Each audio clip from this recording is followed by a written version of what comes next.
कोलकाता के RG Kar medical hospital में 31 साल की रेजिडेंट डॉक्टर के रेप और मर्डर केस ने पूरे देश को हिलाकर रख दिया है। 14 अगस्त की रात को रिक्लेम द नाइट के प्रोटेस्ट देखने को मिले। हजारों औरतें और लोग सड़कों पर उतरे छोटे बड़े शहरों में जस्टिस की डिमांड करने के लिए। लेकिन इसी रात 40 के करीब गुंडे इस हॉस्पिटल में आकर प्रोटेस्टर्स पर हमला करने लग जाते हैं। प्रॉपर्टी को वैंडलाइज किया जाता है, पुलिस पर भी स्टोन पेल्टिंग करी जाती है और पुलिस को टीयर गैस का इस्तेमाल करना पड़ता है इन गुंडों को भगाने के लिए। कौन ये लोग थे, किस पार्टी से एफिलिएटेड थे, कोई नहीं जानता अभी। लेकिन वेस्ट बंगाल की चीफ मिनिस्टर ममता बनर्जी पर ब्लेम डाला जा रहा है इस रिपीटेड लॉ एंड ऑर्डर के फेलियर के चलते।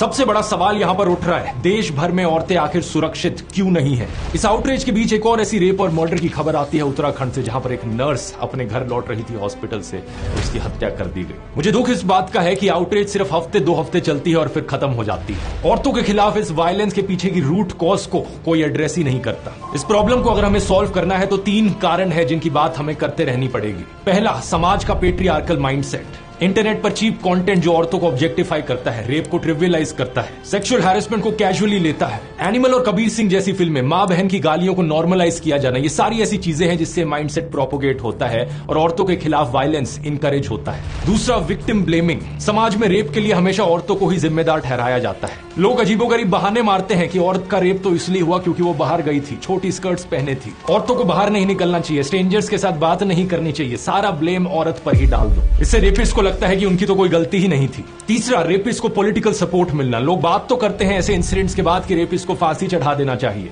लेकिन असलियत में कॉन्विक्टेड रेपिस्ट के साथ क्या होता है ये देख लो। Convicted rapist Gurmeet Ram Rahim Singh, Haryana elections की वजह से इसे जेल से बाहर का रास्ता दिखाया जाता है। 20 साल की सजा में से इसने 235 दिन तो जेल के बाहर ही बिताए हैं। बिल्किस बानो के बलात्कारियों को मालाएं चढ़ाई जाती हैं, उन्हें संस्कारी बुलाया जाता है। बृजभूषण जैसे नेताओं को ओपनली सपोर्ट किया जाता है और कोई अगर पॉलिटिशियन रेपिस्ट बन गया तो उसके फेवर में रैलियां निकाली जाती हैं। अगर देश को सही में औरतों के लिए सुरक्षित बनाना है तो इन 3 चीजों पर काम करना होगा।